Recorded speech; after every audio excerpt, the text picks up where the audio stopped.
When you go to the doctor, you ever been to, say, the dentist? Every time I go in, she's like, all right, John, here's what we're going to do. We're going to go in this room over here on the left. I'm going to put this vest on you. This thing's going to go in your mouth. I'm going to scan some x-rays. When we're done with the x-rays, I'm going to show them to the doctor while you wait in the other room. And then she's going to come back. We're going to do the cleaning. And they explain the whole process. I didn't go, like, show me the pricing first. So for you, the piece you're missing is explaining what's going to happen for the client next. Welcome in. We're going to get started. I'm going to go over probably the first, I don't know, quarter of this thing. Some of the stuff we're working on internally. And for those that are new, we've had, I don't know how many are registered. There's whatever, 50 in here now. I think we're up to 250 something registered. Y'all are the ones that are here early and on time to stuff. There's a bunch of people obviously late. I'm gonna go over the beginning. I always like to share like things that we're working on and they apply to you guys no matter what level you're at. And one of the things that I've definitely learned is like early on, we polled y'all when we sent the invite out. Y'all obviously had to pick like what your biggest struggle is. And it's wild seeing people's responses to me. We had 250 answers. The most common trouble was leads. Y'all answered that the most. Weird enough, consistency. Consistency was strong up there in terms of that's where people struggle the most, which I was surprised by that one. How many of y'all, just for shits in here now, just type a 1 if you struggle with leads or 2 if you struggle with consistency in the chat. That's where most are. A lot of people are broke, 1 and 2, Courtney. I love it. That was good. Both. Hell, 1, 2, and 3. I got it. Hell, and there's some of these names I know that I'm surprised. So I have 2 screens here. That's why I'm looking down. I have 1 screen in front of me and 1 down here. Dang. It blows my mind the more I do this. And what I always want to try to do is like help people understand part of building anything is being really good at understanding nothing really ever works perfectly. That's kind of what I've learned along the way is like a lot of people see what we're doing and they assume in the background like everything's rainbows and sunshine, I think.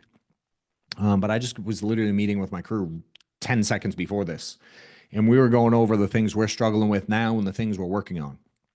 And so the leads thing, I'm going to skip for right now. I might bring that up later. The consistency thing, I really want to talk about a lot. Mentorship was a big one. How to get started and just being broke were the other main ones. But consistency, that's one thing that like I figure once I realized that was like the key to this whole thing, I've not struggled with that piece since. I look at this thing like a little bit every day. I got to work on something very specific that I'm trying to get better at. And I wondered, is the problem consistency or is it that you don't schedule the time to get things done, schedule very specific things to get more done in the direction you want? And one of the things my team is working on now, we took my entire sheet. Liz did this. She took my entire calendar. I know you can't see it very good. It's irrelevant. It's a calendar. It's highlighted. She took all of February and she went backwards into every appointment I had in the month of February. And then she categorized them into certain things. I'm reading this book right now called Buy Back Your Time by Dan Martell. If you don't follow Dan Martell or know who he is, you should. If you like following leadership type stuff, people have built something, mindset stuff, things like that. It's a good dude that's built a really good software company and wrote a super popular book about it. And I'm stealing a lot of his ideas on how to get better internally. And one of the things he talks about is calendar. And I train on schedule and calendar a ton. So I thought I was really good at it. And I have my schedule tight to where I know what time I go to the gym every day. I know what I do after the gym every day. I know what time I come in for my first call at the office. I know when my latest call can be. I know how many roughly like coaching clients we have, and I kind of fit them in where I can fit them in. And we shared at the, we just finished a 2-day workshop at my office. That was like a crazy big success, sold out. And we're having the next one in June, which we'll share later. And one of the things we went over is my schedule. And like a normal day might be, again, I get up at 6:30, I go to the gym at 7:30, I leave, I'm at my house by like 8:45. I have breakfast, a smoothie, I do a sauna, and then I usually read in the morning. Then I leave. I get to the office usually around 10:30, something like that. And then my meetings start. And I might have like an 11 o'clock coaching call. Then I might have like a 12 o'clock team training. Then I might do this at 1 o'clock. Then I might have another coaching call at 2. And then I might have a staff meeting at 3. And then who knows? Maybe I have a sales call, someone wanting to work here, wanting to do something with me potentially at 4. And that's kind of my day. And I'm like, oh, dope. So I look at Dan Martell's stuff and he talks about um, batching tasks. And so I started looking at my schedule and I'm like, oh, it's not really that organized because I bounce from coaching to this to staff back to coaching. And mentally, my mind has to go to 4 different places, all within a couple hours. Then he's like, why don't you look at your calendar and set up your day where you do all of your coaching at these times? And you only record your podcast on Tuesdays, and you only do trainings like this in this window. And so my team took I wish you were here and could see this stuff. She took my entire calendar, and the total for the month of February, I had somewhere, I think it was like, Liz, I left the paper upstairs where I wrote on the totals. I think it was like 19 coaching calls for the month. I think I had like 15 sales calls, whatever it was, right? So now we took my calendar. Can you all see that? And I know it's not perfect, but the chunks, like the blue is the same thing. That's my workouts. And the next section is personal stuff, like where I'll just chill or get my hair cut or go to the stretch lab or hell, whatever personal things. I'll go to the chiropractor, whatever it is.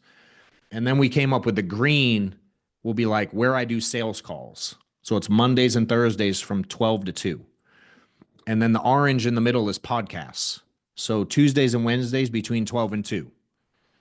And then the purple and the yellow are coaching and virtual things like this.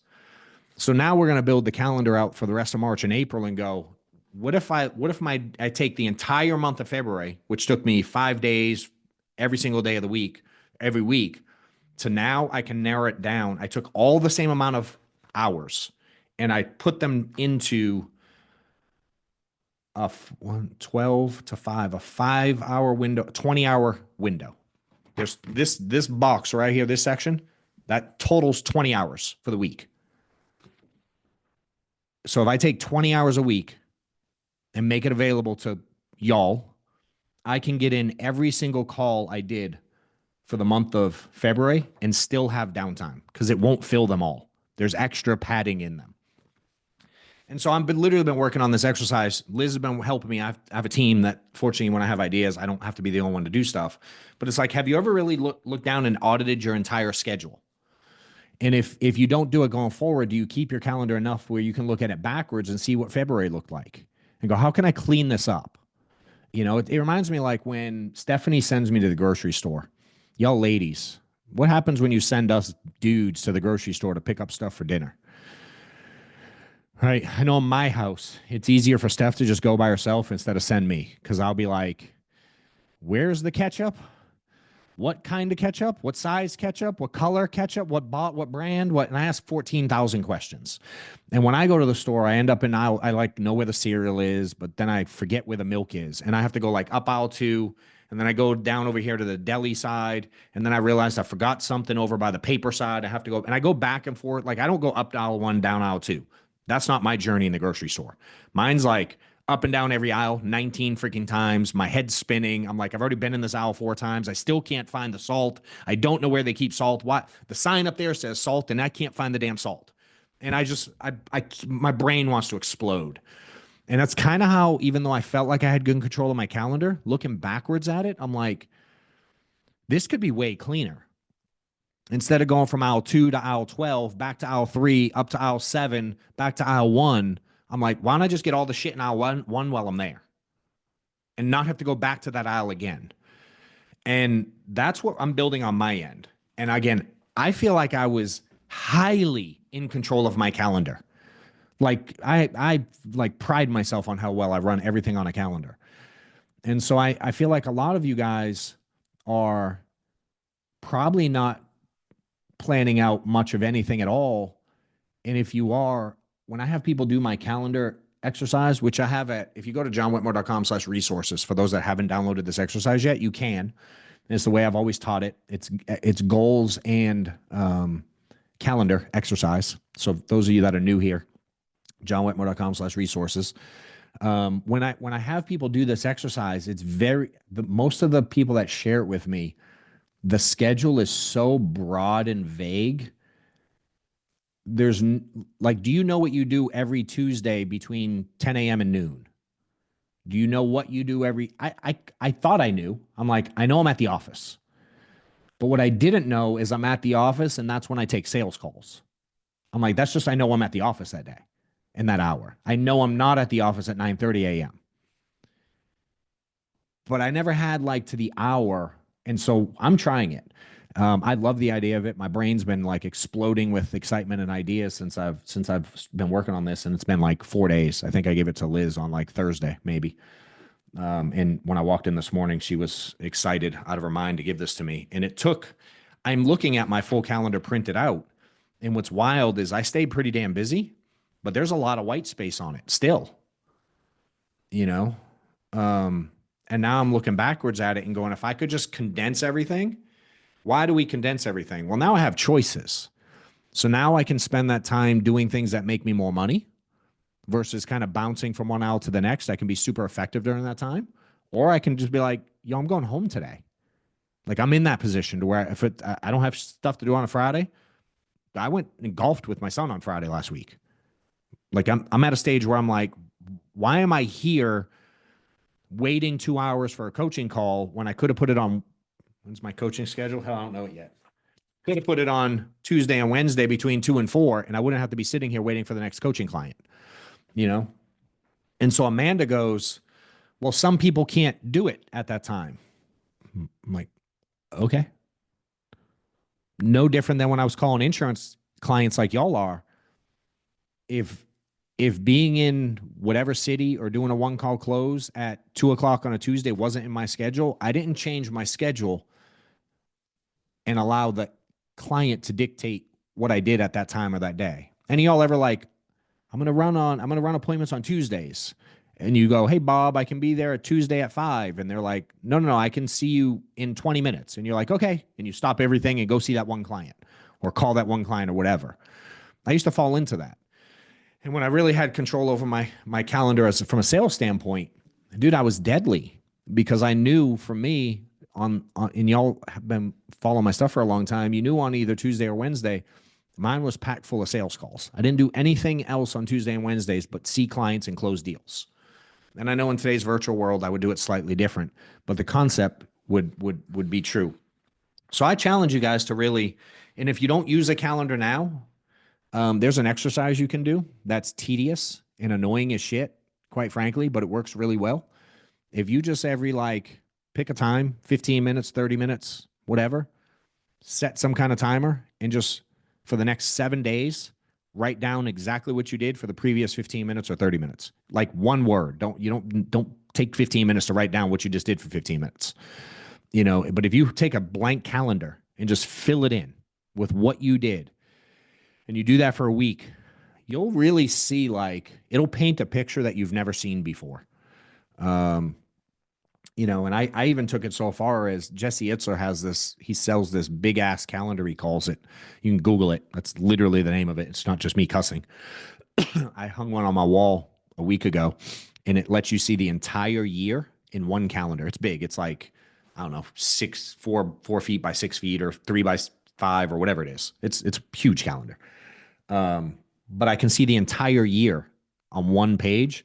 And so I went and filled in first the concept of like filling in big rocks in your life, meaning the important stuff first. So I took things that I don't want to miss, personal, like either personal trips or like the runs and hikes that I like doing.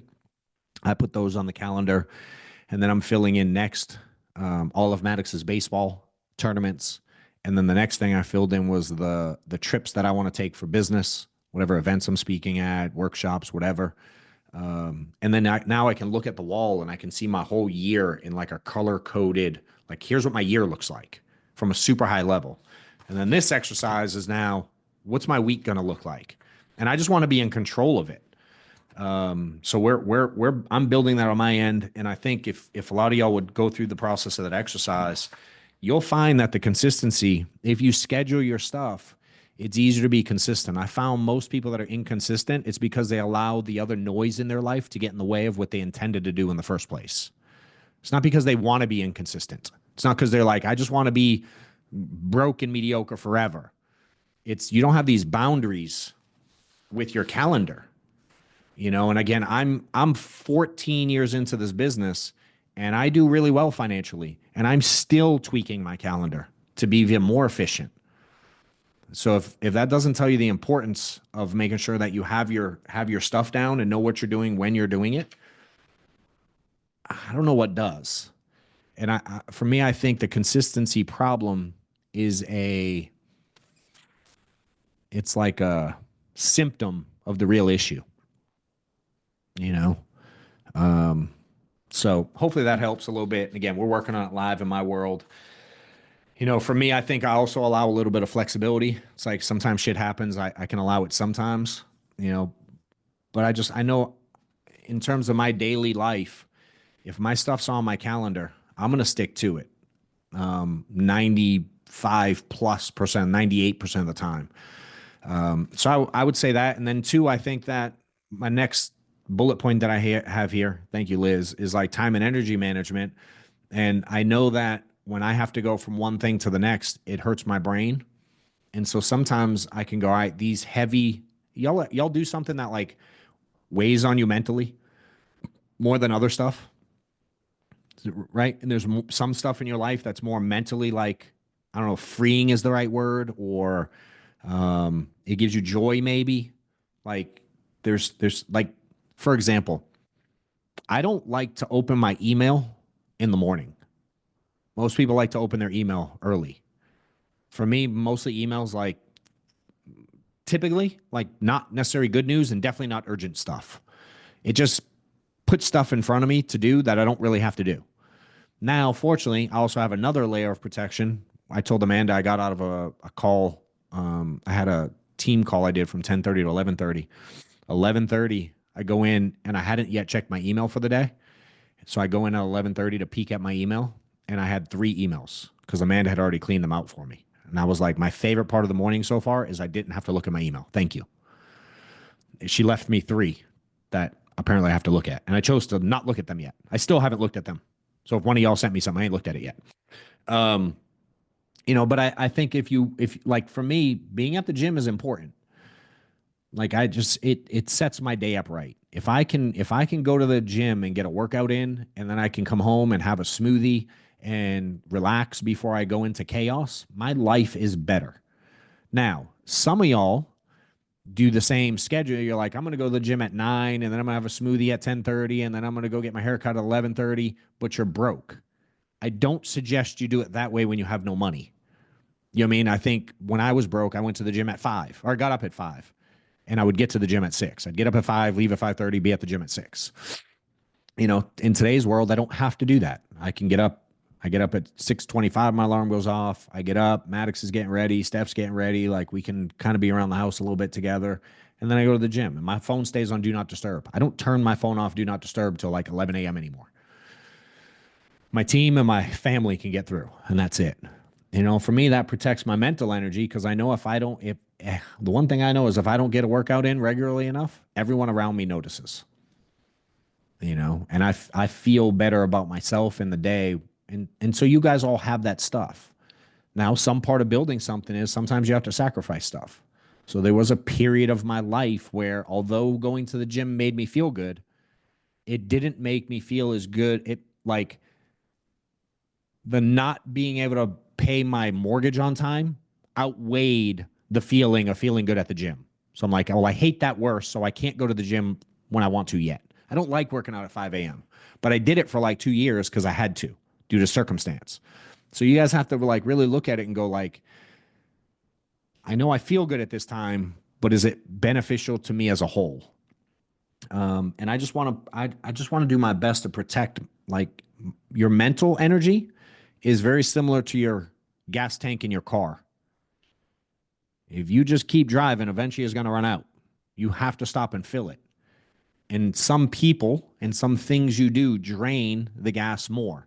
No different than sitting idle in your car chilling is different than if you have it on, you have your gas floored. You're going to use and expand more gas in that situation. And mentally, we all have our stuff that causes us like drain mentally. And so be very intentional about scheduling that stuff. You know, I'm the my personality. If I have something on my mind, I want to get it off my mind. So a lot of things I'll have to go like, let me write it down. Let me send a message. Let me text Amanda. Let me say, I want to stop thinking about some things. So I have put processes and systems in my life to where if I just want to stop thinking about something, I can document it somewhere. Like I had stuff I wanted to do that I was thinking of this weekend. A couple things I sent my team because they don't mind when I message them stuff on the weekend. It's not like I need it right this second. It's just like, hey, I'm thinking. And they know I just sometimes need to stop thinking. Whereas sometimes I'll send them an email. To me, that's like, yo, this is less urgent. Just get to it when you can. And then we have this board. We use Trello is this app we use. So if I want to put something on there, I can put something on it, make a Trello card, it's called, and they can see it when they come in. But for me, I know if I don't handle some things in the moment, I'll think about it for the next 4 hours. And y'all do that where you just can't stop thinking about something you know you should handle, or I know I should call this person and tell them this, or I know I should handle this situation. I know I should address so-and-so about this. That's so draining to me. I'm like, when I feel that, I'm like, yo, let me get it out now. Why? I want my mental energy back. You know, so some things got to be handled now, some can be put off. And finding that for you. So like pay attention to what's draining you and what's not. And then momentum. I wish I knew how to keep momentum in all of you. I really do. I can just tell you things I do. Like I chase stuff. I'm going to give you a personal one first. Like, if anybody follows me on social and saw my stories last night, I posted a workout and I was in my gym at the house and my whole shirt was soaking wet. It was sweat. Like I worked up a good sweat. And I posted it and you could see like the weights in the background. I sent it to Amanda too. And she's probably the only one that noticed exactly what I did, but I'll share it with y'all. And if you want to go look at it, it's still on my stories. I have this like weight, like a rack, which it's like an all-in-one workout gym thing. You can do bench, you can do squats. It has cables, it pull-ups, it does all kinds of shit. And I have some really big endurance events this summer. And to get ready for those, I have to do workouts that are really hard. I have to do a lot of running and hiking and like high-level cardio with weights. And in the moment, like those things hurt and they suck. And hiking 18 miles means I have to take 5 hours out of my day on a Saturday to go hike 5 hours for God knows what reason, because I'm psycho and I'm doing a big hike in the summer and that's who I am. Right. And so some days I don't really want to do the workouts. Today's my last day of 75 hard. Today's literally day 75. I don't always want to do a second workout. I don't always want to just drink water. So I'm just like, but I have such crazy goals that for me, if I do 75 hard, I know I have a checklist to do every day. I'm not going to miss it.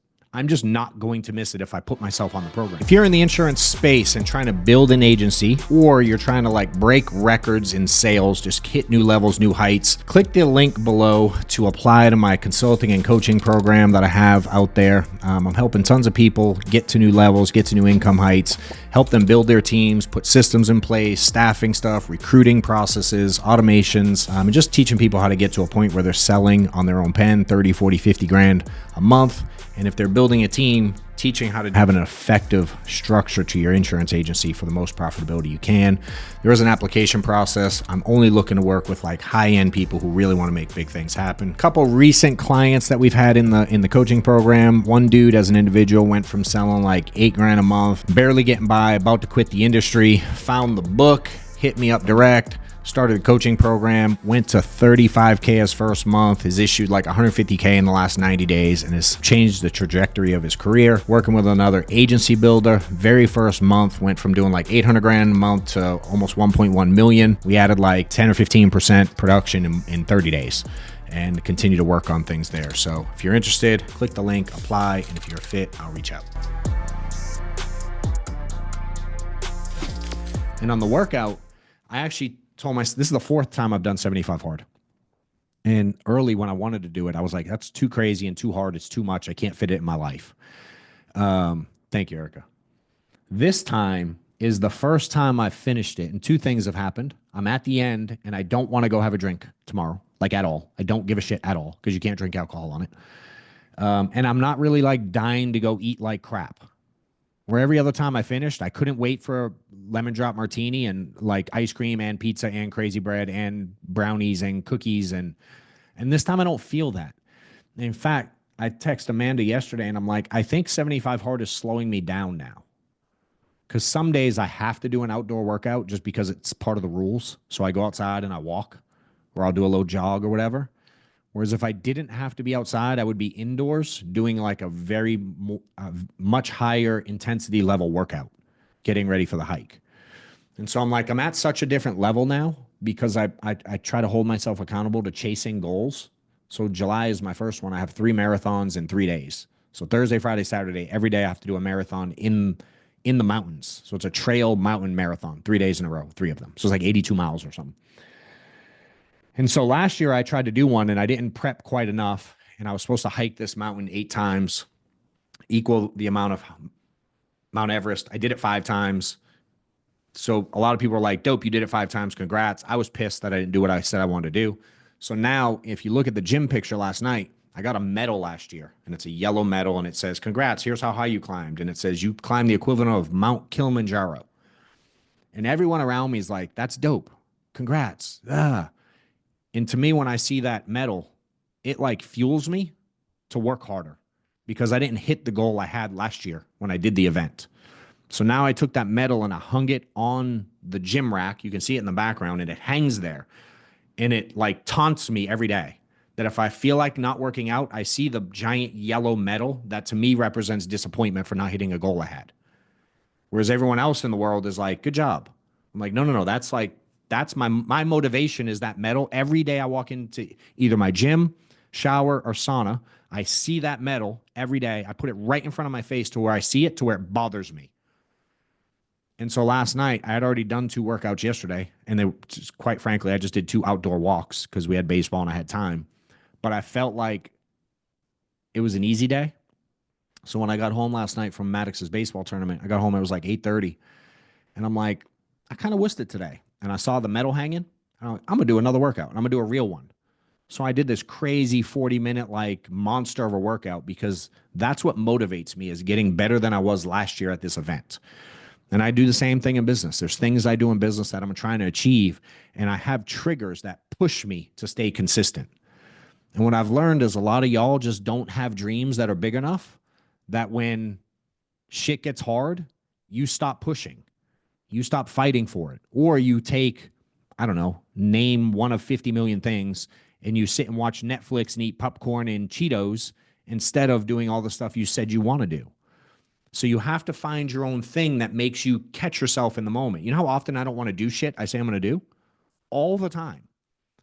But I also use logic to know myself, and I put myself in situations to where I don't allow myself to procrastinate.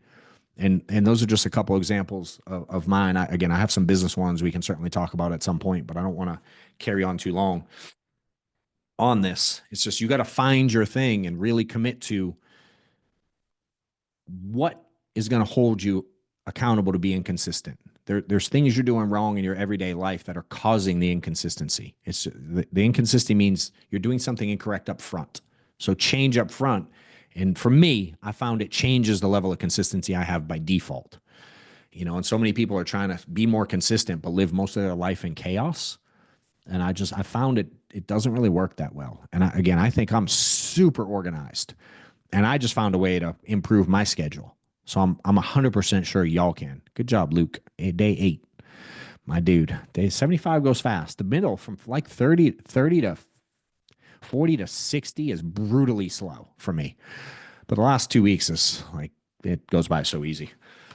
Cool. So a couple things coming up, and then I'm going to actually open it for some questions here in a little while.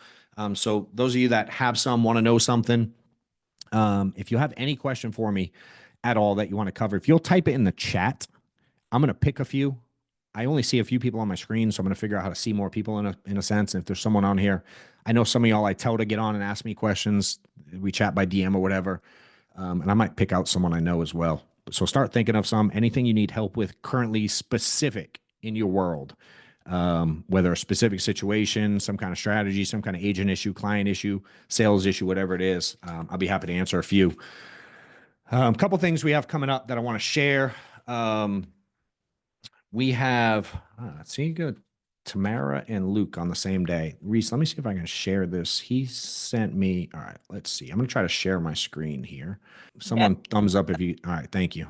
I see like 3 of y'all on the screen. So the workshop we just had, if you haven't missed it, it was not this past Friday, the week before. Sold out, 2-day workshop in my office. We had a mastermind event at my house. I think maybe 18 people came by the house on a Thursday night. We got to spend a few hours at the house. Certainly they got to see what, I don't know, pulling off dreams can get you in life. My house doesn't suck. It was cool for the people that got to come see it. And kind of looking backwards, anybody have like a dream home, like in their head? They're like, I know where I want to live, right?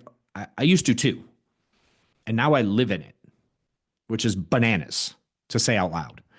And I like to be able to like provide that for people. Like 12 years ago, dude, I could barely pay my mortgage, and now I'm like, life is good. So one of the things I like doing is teaching people how to actually make money, like workshop style. And the event was 2 days, me giving very tactical, hands-on information to succeed. It isn't just me talking so you feel good. It was like we had activities and work and what's the word I want to use? Like exercises and case studies, things like that, real world stuff we went through. And if you go to johnwetmore.com/workshop, they'll put it in the link. You can always go to my events page to this. You can see it here. We got the next one coming up June 6th and 7th. We're going to wrap it around Cody Askin's event. So Cody's in Atlanta, June, I think it's the 6th, if I'm not mistaken. That Thursday is his event.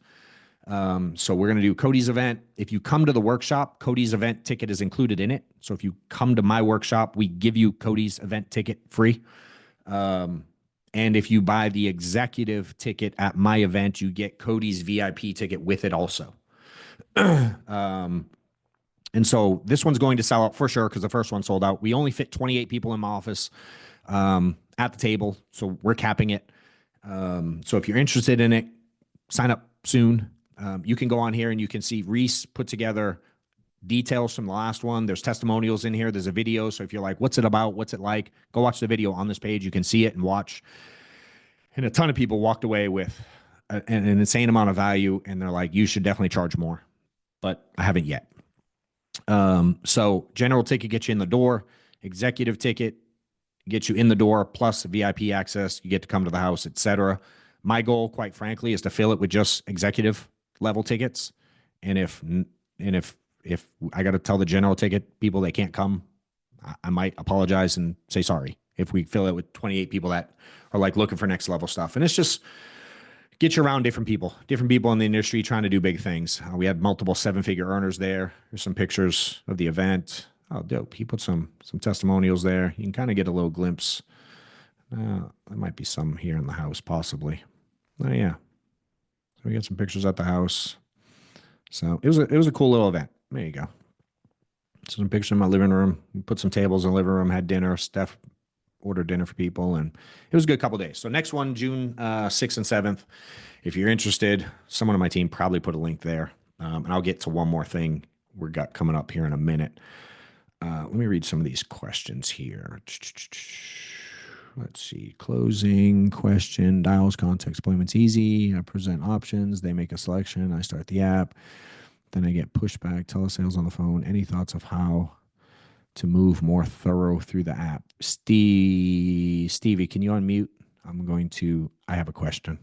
I don't fully understand your question, and I have Hey, questions. I was trying to be concise, and I think I wrote it stupid. Nah, don't. It's all good, bro. What's weird is this, Reese. I just realized that AirPod's not in my ear. Actually, the sound's over here. Hold on one sec, dude. Yeah. Let me see if I can get this in my AirPod. Maybe, maybe not. Hey, Amanda, I can't figure out how to get this in my AirPod, and I don't know if y'all care. I don't care at all. All right, Stevie, clarify your question, dude. Hey, I'm just saying that dialing, contact, setting appointments, running Sure. them, been doing this a long time. Yep. But I was doing a deep dive on like just a really small sample size of leads because I felt like I just wasn't getting the profitability out of it. And was just eating a pile of think about it. Sure. Um, and they were all at that same spot. At what spot? Well, it's that, After pricing? yeah. Well, hey, here's your three options. Cool. $50, 75, 150. What do you think is going to be best? $100. All right, cool. Where do you want me to go ahead and send that? What's the address you want me to send that? I've tried a handful of transitional questions. Where do you want me to send that address? What's your middle initial? What's the best? Let me make sure I've got the best email. Starting Like in the, when you want them to pick a price, you're saying? they've picked a price. Got it. So I give them three options. They pick a price. Yep. All right, cool. Then I just assume that we're going into the Yep. app, Yep. go into the app, and like in that space right there is That's where, where you're getting pushback. yes, sir. Cool. All right. Let's go back a little bit. First of all, when you show pricing in general on, say, a scale of 1 to 5, how confident are you that they're buying and you're closing a deal right there? 5 means, dude, Oh, slam dunk. I'm going through with this. I mean, how confident am I? Yep. I mean, now that you asked the question, probably two or three. Okay. So you shouldn't show pricing yet then. Okay. Does it make sense? If you're not a 4+, don't show pricing. Okay. Why? Because they don't buy from the price, bro. The price is just part of the process. Right. I mean, it's a formality, if you will, Okay. right? So where's the sale made? So it was made in the beginning, in the Yeah, need. correct. All right. So let's say you have a need. Let's just say you got my need, right? And Okay. you're satisfied and you're going to move on.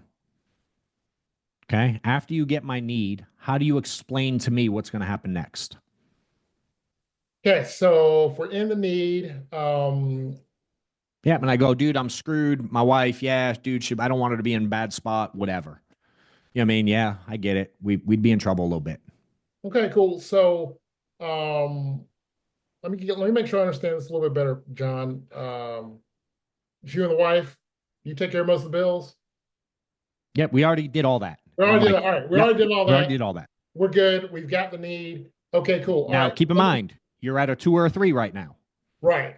All right. Okay. So right And now now, we're going to proceed. What do you say okay. next? Okay. So right now it would be okay. We've established need. We're good there. All right. Cool.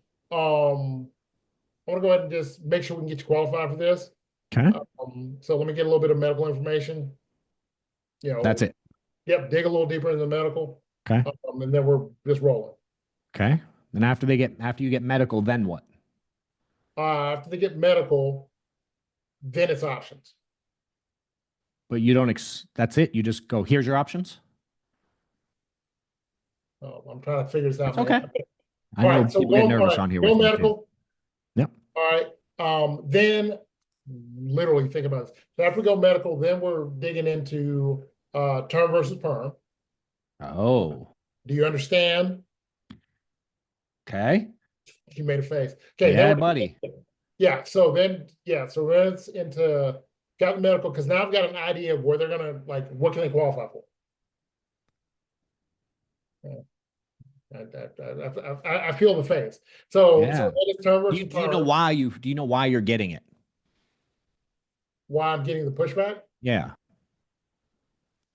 I mean, I No, feel do you like, know why you're getting the face feeling that you're getting from me? well, I I'm see getting you the see face it. feeling because I Yeah, put yeah. something in the wrong order. Yeah. So think about like, hi, dude, term versus perm is like an insurance class. And Okay, that's happening for you after an emotional need part, okay, right? So you said the sale's made early.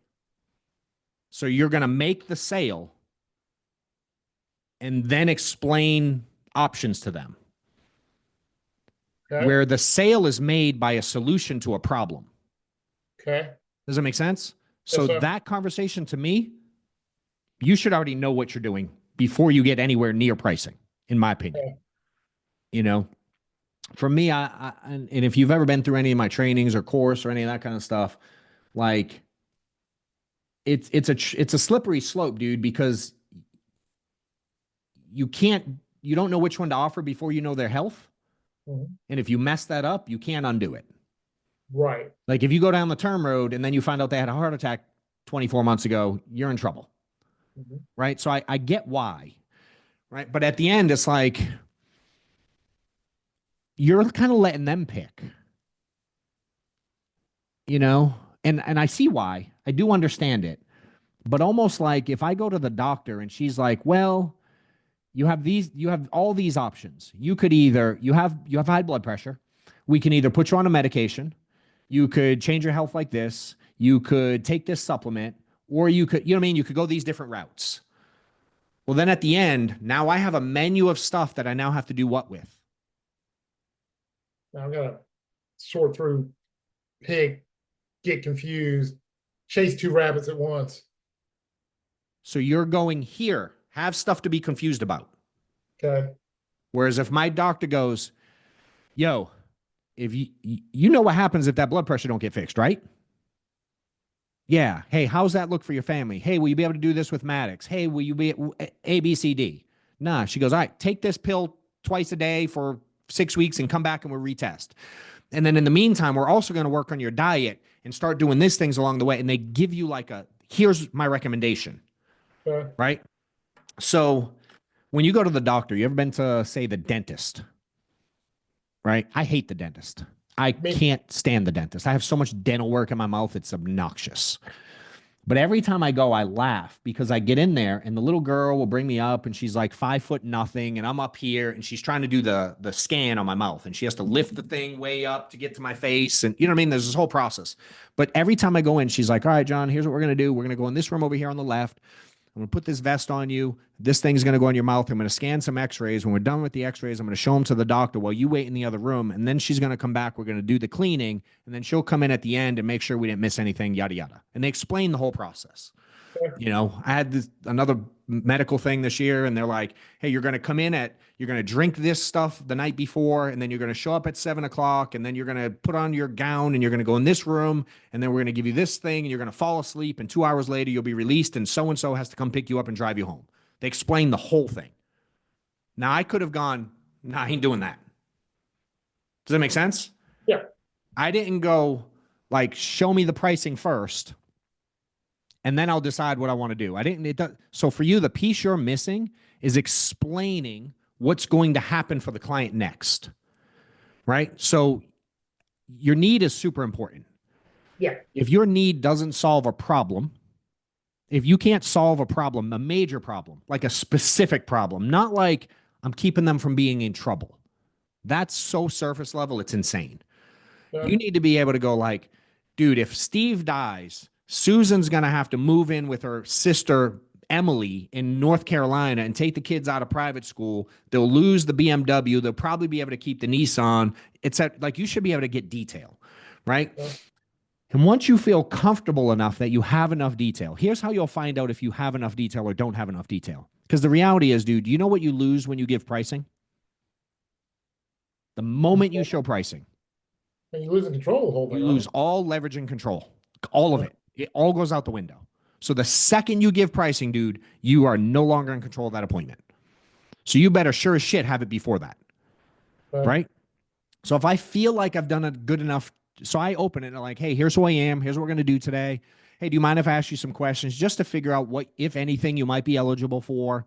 I gotta go through some questions. That way I can make a good recommendation for you guys. If I don't know a lot about your situation, it's going to be hard because there's so many products. I work with a ton of different companies. I'm a broker. I can find you the best pricing. But are you okay if I go through some questions first to really understand your situation? That's step one. Then you do that piece, which you're doing. I don't think you should proceed with a 2. Does that make sense? Like Right. you need a 3.5, 4 plus to Okay. proceed from me. Once I proceed from there, now I just want you to explain what happens next, dude. So after you get their why, we'll call it their need, now what do? You said ask health questions. Mhm. Okay. Once you ask health questions, then what do? We're asking a health question. Now we're taking now we're giving options. Now you got to figure out the options first, Well, yeah. right? Okay. Okay. Then what are you going to do? All right. Now we're going to present the options. And then what do you want them to do? Pick an option. And then what? We write the app. And then what? We do a dance. We see if we get you approved. We see if we see Yeah. if we get you a policy number. Okay. And assuming I get you a policy number, I can have you the policy when? It can be email delivered or 7 to 10 days or whoever Okay. it is. So now, right when you're done finding the need, you need to explain all that shit's coming next. Okay. Meaning, hey, Stevie, all right, dude, now that I understand what you're saying, if you drop dead, so-and-so's in trouble, I get the scenario. Makes perfect sense why I'm here. All right, here's how the rest of this thing works. I got to go through some health questions to make sure that I can actually get you into a plan. Okay. There's different plans. I have a recommendation. I'll give you what I think makes most sense for you guys. Now, if I'm having a term versus perm conversation, I'm having that before this shit. Okay. I ain't going from need, boohoo, I'm depressed to, hey, let's talk about the difference term. Nah, I'm staying in that zone, dude. Okay. I ain't taking them from a 4 and bringing them to a 2. Okay. Does that make sense? When I'm in emotion, it's a wrap. If I'm going to do that, I'm going to be like, y'all know much about insurance or not? And I'm not the guy that feels like I have to educate everybody on everything because I know my job is to solve problems. And I know a lot of people like to explain all the differences. Dude, the reality is if they don't lose their house and they have the amount of money for their family at the end of the day that you said they would have at the time you said they would have it, does it really matter? Right. And I'm not saying be a turd and sell them a term when you told them it would hold life. That ain't what I'm saying. But if they're like, I want to make sure forever that my family's taken care of, do you really have to explain deeply other than, hey, this will be there forever and the price will never change? Like, do we really have to get deeper? Again, some people want that and let them ask that. Right. For me, it's like, I want to get the need, and now I want to explain what's coming down the road. Because if they're going to pump the brakes, I want them to pump the brakes right now, right after they just told me their problem. Not after I gave them a 4-hour course on the different types of insurance available. I don't give a shit. That's bad timing then. You know what I mean? You ever I don't know, think of a scenario. You're out on date night with your wife or with a girlfriend, and you know what I mean? And you're like, you bring up like the dumbest thing ever in the moment. It's like, why did we bring that up then? Or someone's having a good time at a party and you bring up your cousin who's been pissing you off all week and now everyone's in a bad mood. It's like, why did we bring it up then? Couldn't you brought that shit up later? You had to bring that up during my damn party. You know what I mean? And it's like you're bringing it up just you're messing with the emotional flow. Okay.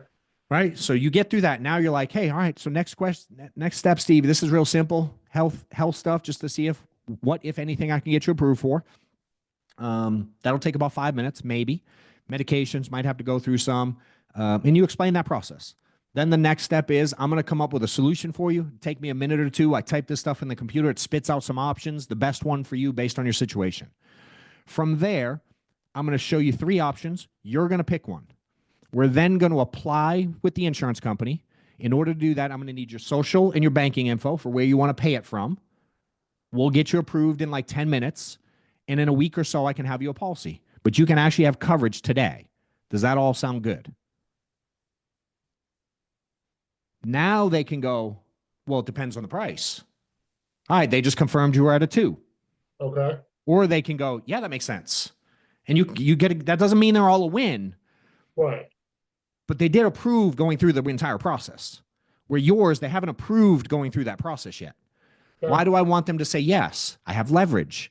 If they put the brakes on, now I can be like, hey, wait, maybe I misunderstood. Didn't you say X? Hey, what about this? Hey, did you think of this? It's a lot different angle than after they say no, having to go, I mean, but wait, didn't you say 27 minutes ago before my training lesson on term versus perm and all the health question and all the stuff? Remember 27 minutes ago when you told me about Mary? Nah, dude, I want that like, hey, 4 seconds ago, bro, you just told me this. Right. The closer to the emotion you get the pushback, the better for you. Okay. Does that make sense? Yes, And sir. you're just allowing it to happen later. And quite frankly, and I don't know if this is you, I'm generalizing a lot. Most people have a fear of being that direct. That's of saying to a client that we're going to apply, you're going to pick one, and I need your social and your banking info to get your insurance now. Most people have a hard time getting that out of their mouth for fear. Right. So hopefully you don't have that. If you do, quite frankly, it usually means you don't have belief in your product and or your solution, and you're just kind of Hail Mary, hope like hell I throw one out there and they pick. And Right. quite frankly, dude, if you do that to 10 people, 2 are probably going to say yes and pick something. But I'd rather you have 6 say yes. And you'll get much more likely to have 6 say yes if you do it in the right order and understand the psychology behind it. You know, and then in my trainings, I put 1,000,000 out there, but any of y'all that have bought the course, like the way I sell, it's in all those videos. Of course, it's cheap as shit. You can see how and for me, I knew like if someone's 60 plus, here's the strategy I use. If someone's say under 30, here's the strategy I use. If someone's kind of in that mid-range, 40, 50 years old, they have their, 2.5 kids and white picket fence, here's the strategy I use. So I had different strategies based on each thing. Like someone over 60, dude, we're not going down a term versus perm conversation ever. Why? I'm assuming whole life the entire time. And so my solution involves only a whole life product. They would have to literally arm wrestle me for me to have a conversation about the word term. I ain't having that with most people. And then quite frankly, anyone that's 20, 30, or 40, dude, I'm probably not having a conversation about whole life. What's the freaking point?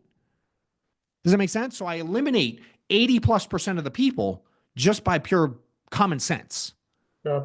You know what I mean? They don't need all the noise. Now, again, do we get the anomaly, the over analytical guy? Like, yes, I got it. But I ain't training on outliers, dude. You know what I mean? It's like most people will fall into that bucket right there. Yeah. And the exceptions, fine. Handle the exceptions differently. I got it. But your structure should be like, yo, here's what we're doing. Just think the dentist. Imagine the dentist didn't tell you they were going to drill your face open until right when they were drilling. And they're like, all right, you're numb. I'm about to numb you. Pick one. And you're like, what?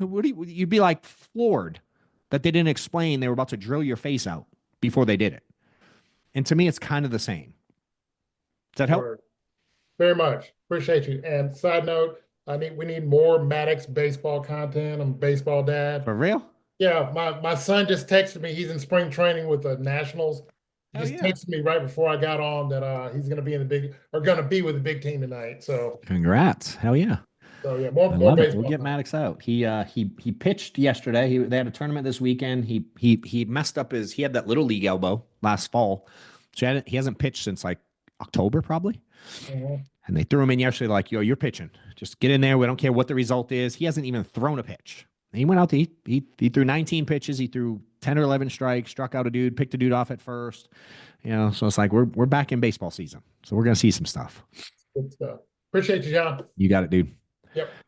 All right. Who else says something else? That helpful to you guys? Type of 1 if that stuff's helpful, or if you're like, get effing paid. Get effing paid. Get effing paid. Get effing paid. What up, guys? If you guys are looking to get to a new level in your career, you may have seen that we've been running some workshops in my office in Atlanta. I have them every quarter now. The last one sold out fully. It was a massive success. A couple different levels. You can attend just a general ticket, get you in the door, listen to 2 days of training, interactive, workshop style. We really dive into what you got going on and how to get to new levels. If you're looking to be in a new crowd, higher level up, I have a private mastermind. Last one was at my house. It was insane. All the value that everybody added to each other, and we had a good time. And I heard it was way underpriced relative to what people got out of it. You can check out some of the testimonials here, I'm sure. But if you'd like to attend, click the link below. I do them every quarter. The date will be around here somewhere. Look forward to seeing you there. If you are in the insurance industry and you're looking to scale and grow your business, I highly encourage you to check John Wetmore out. Probably honestly made the cost of the event back in like the first 2 hours of being here. If you want to win and you want to grow, I would get around John as much as you can. John Wetmore is a beast. So much value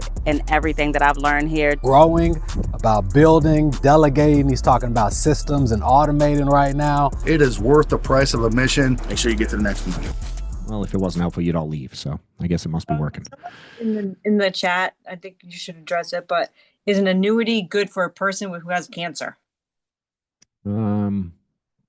Sure, why not? They're not related to each other at all. So annuity is really good for fixed index annuity specifically, which is what all of us can do. There are certainly different types of annuities. A fixed index annuity, which kind of leads me into the second thing we're going to share. Let me see if I can share this screen. Hold on. Can y'all see that page now? The annuity page? You see that? Yes. All right, dope. So johnwetmore.com/annuity.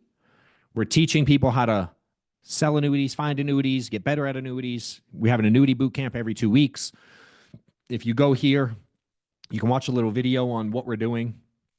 And I will answer your question here in a second. If you're looking to sign up to the next event, it's next Monday. Just click here. It'll take you to a Zoom. You can register there. If you want to see the past boot camp recordings, you can click here. Amanda made this page. It'll go down here and show you the past ones we've already recorded. If you want to catch up, get more info on them, cool. And then what we're doing is we're also helping people if they're like, hey, that's all good and dandy, but I literally want you to hold my hand through writing the annuity. We'll actually take your client. I'll match you with someone who's an annuity expert on our side. They'll do the deal with you on Zoom with your client, close the deal for you, do all the work for you, and give you half the commission. There, if you're interested in that, ready to submit a client, you can fill this form out if you're like, hey, I want help, and you want someone to close. And we have agents doing this every day, filling this out, and we're helping agents close their first annuities all the time. So if you're looking for more annuity stuff in general, join our boot camp, watch the previous ones, and on the workshop we're gonna be going over this stuff too. But to answer your question, annuity is really good for someone who has a certain amount of money and they want to take risk off the table and eliminate downside. So meaning they've built up a nest egg, whatever that number is, and they don't want it to go down at all, or at least have some portion of their money not go down at all. It's really not good for it's not necessarily good for someone for cancer just because they have cancer. It's like if they have cancer and they want to make their money safe so it goes to the beneficiaries and they don't risk losing it, then yes, it makes all the sense in the world. And it's meant, like my mom watches some of my content and she asked me about annuity last night. She's like, hey, I have this old 401k just sitting here. My mom's 60, she'll be 66 this month. And she's kind of nearing retirement. And she goes, I saved all the money in my 401k. I just want to make sure that when I retire, it's not lower than it is today. So I said, cool, email me a statement and we'll take care of it. So my mom emailed me a statement last night and I'm going to help her move money because she just doesn't want to lose anymore. So there's this whole like accumulation phase of life where you're building up and saving money. And then there's this, what some people call decumulation, where you're living on your retirement. There's this period in the middle where you got to make sure that you protect the money. And the annuities are really meant to protect the money that you've built up over time and prevent it from going backwards and riding the upside of earnings that it will have that far outweighs money just sitting in a savings account or a basic bond or something like that. So no risk, safe money is really it's really not for someone who's like, I love gambling. I love watching the ups and downs every day. I love the idea of potentially hitting a Google stock one day, or day traders. It's not good for those types of people. And I don't remember who asked that, but did that answer your question at all? I didn't see who asked, actually. I was just reading it. It was Linda Johnson who asked. Oh, cool. Did that help? Oh, you were reading someone else's. Yes. Oh, hell yeah. You're helping the group. I love it. Who asked it? Let's see. Linda Whoever asked it, did that answer your question? since she hooked you up there? Yes. Perfect. I love it. I love it. Cool. What else you guys got? Anything you want me to cover specifically? Any scenarios, situation, agency stuff, building stuff, that I can help with at all? Yeah, if you wouldn't mind my question in the chat. This is Ted. Ted, Kind why of a don't you just long say it? thing. I've lost the chat a little Well, bit. what else would you recommend for a new agent? I'm in my month 2. I've had some success month 1, not a whole lot. To help me achieve success sooner, greater level. I've maxed out my schedule with regards to family obligations. Sure. They're the reason I'm doing this. In the time of days, 8.5 to 10.5 hours per day, depending on the day, 6 days a week. I'm dialing, calling appointments, dialing, training in the evenings, eating right, maintaining exercise, sleeping as best I can with a newborn. Got it. Anything else you might recommend without Life is further, serious. neglecting my wife, kids, and health? Yeah, I suggest you don't do that at all. So you said you've had some success. Can you define that for me a little bit more I clearly? had 2 sales in the first month. Okay. Okay. Do you do something else full time? No, this is it. What did you do before? I was a middle school orchestra band and jazz director for 14 years. Okay. Got it. Why insurance? Well, there's much greater potential for income providing for my family. And, if I'm putting in the time, resulting in money, whereas previously I put in the time, sure, students were successful. I can talk about that if you want, but Sure. income, never anything different. Can't go. What made you jump into this full time and leave that? Because I met my now wife shortly before that for a final year of teaching, and knew it was never going to be. She came with 3 kids, and now we have another one. And sales, I put in the work, and I'm absolutely 100% dedicated to putting in the work and providing for the family. Have you done sales before? No, besides, I'd struggled to find a job. No one would take me on for like 10 months until I had a small business sales job, door to door, ADT, alarms, and cameras. Sure. And month 3, I was the top producer on the team. Okay. Month 5, I beat that record. But in both of those, I never approached my final paychecks as a teacher. So moved on from that opportunity to doing this here. Yes. Okay. Who do you work with? John Booty. Oh, dope. Got it. Very cool. Dig it. Give me some idea of numbers. You said calls, you're making appointments, 1 call closing. Give me some rough ideas of per day, per week. Do you know numbers at all? Like in terms of input, dials, leads, spend, stuff like that? $1,000 of leads per week, dials per day between 1,800 and 1,500. Pickups day? are like upper teens, lower 20s in terms of connections. Presentations 1 or 2 a day, and again, only 2 sales in that first month. Okay, I want to correct something. You said 15 to 1,800 dials a day? Sorry, 800 to 1,500 depending on the day. You're making that many phone calls? That's what the data shows. That's not. Are you actually making that many phone calls? I'm a little suspicious about the 1,500 number, but that's what the dialer says. So you use a dialer. So you're not making phone calls on your phone? No. So it's calling people in the background? Correct. And connecting you when people answer? Correct. Got it. Interesting. Okay. How many people are answering a day, roughly? Upper teens to low 20s per day. But you're only getting 1 presentation out of that? Sometimes 0, sometimes 2. Okay. Are you recording those calls? Mm-hmm. I listen back to them as well. Are you and John going over them? We have a 1-to-1 every week, yeah. Does he tell you what you're doing wrong yet? Mm-hmm. He's seeing progress and letting me know. What do you think's going wrong? What I think is going wrong is still based on his new. feedback. Not what is he telling you is going wrong? Like meaning 20 people, no presentation. Something's wrong in communication. Well, I can't do anything about people who don't pick up, but those people who I pick up and listen to. That's what I'm talking about. The 20 that pick up. Yeah. What do you think? Tonality, and a lot of the 20 who pick up, they are like appointment sets, so that's something. But beyond those people who are actually continuing on. Clarify that part. What do you mean they're appointment set? What's that mean? Well, like I contact people and they say, now's not a good time. I'm at the grocery store. Okay, looking at my calendar, let's set a time. So all those are follow-ups. I also call follow-ups during the day, sure. Got it. How many of those 20 you said that answer are you trying to one call close right there? First book later. I'd love to close them all. And I then said there's how many you were people who, attempting to yeah. versus how many are you booking for later? I mean, if I'm only getting 1 to 2 presentations, they're the ones that I'm getting that far and attempting to get closed, right? No, if you booked an appointment today and you presented to them, not necessarily. If I book an appointment and call them back. My point is if you talk to 20 people in a day, how many of them were already booked that day? Oh, okay. Sorry. Versus I'm how not many do you counting those, present to right off the rip? 20 contacts per day are like first-time contacts.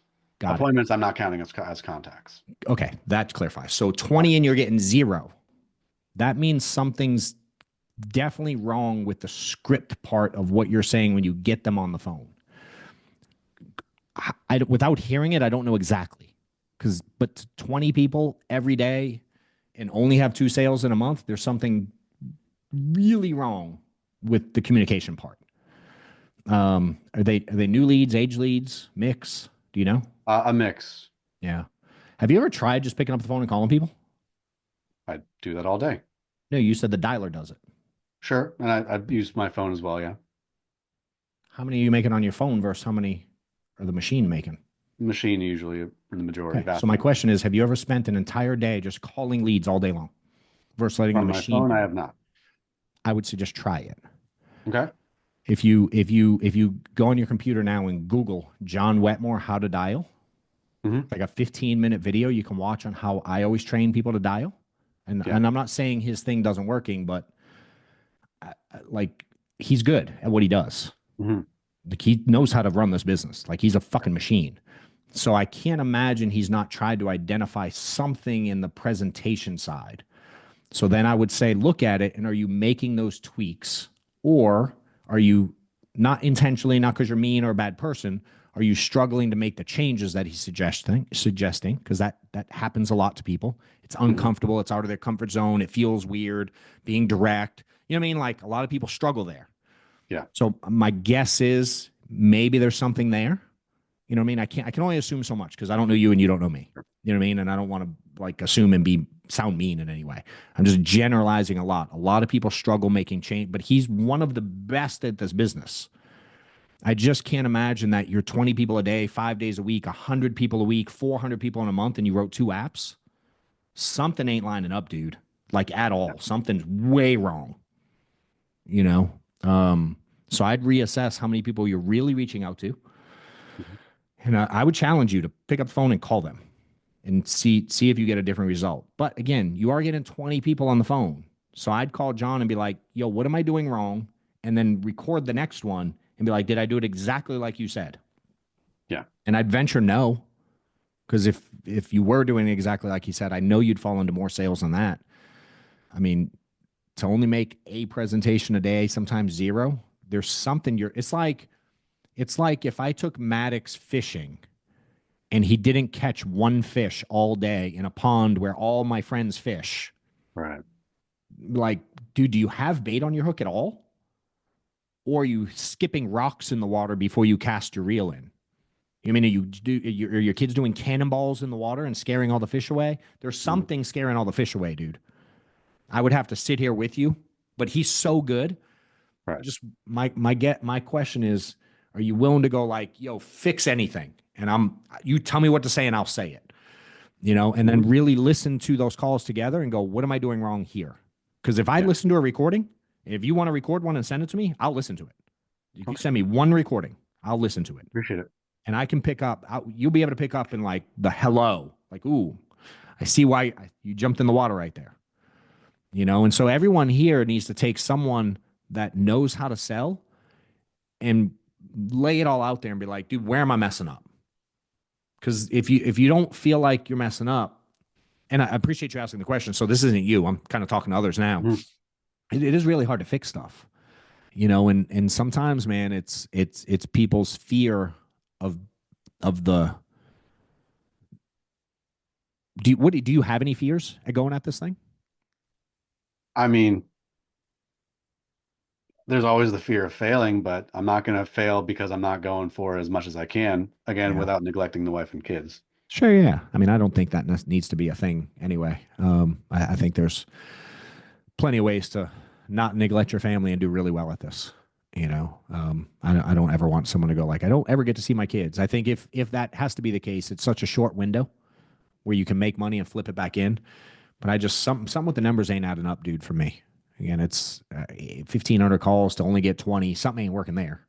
I could make up phone numbers on my phone right now, like literally just dial made up numbers, and I could get 20 people to answer in the next hour. Does it make sense? So something's not working there, clearly. Yeah. And then when you get the 20, to get not even a presentation out means you're saying something early on that's making them hang up on you. Yeah. You're scaring the fish away. You're going to have to work with him to find that thing. Again, if you send me one, I'll certainly work on it with you. And if for anyone that's like, do you do that stuff often? Sometimes when I get someone that comes on, I'll help them. But when we're at the workshop and things like that we do, I that's what I spend my time doing.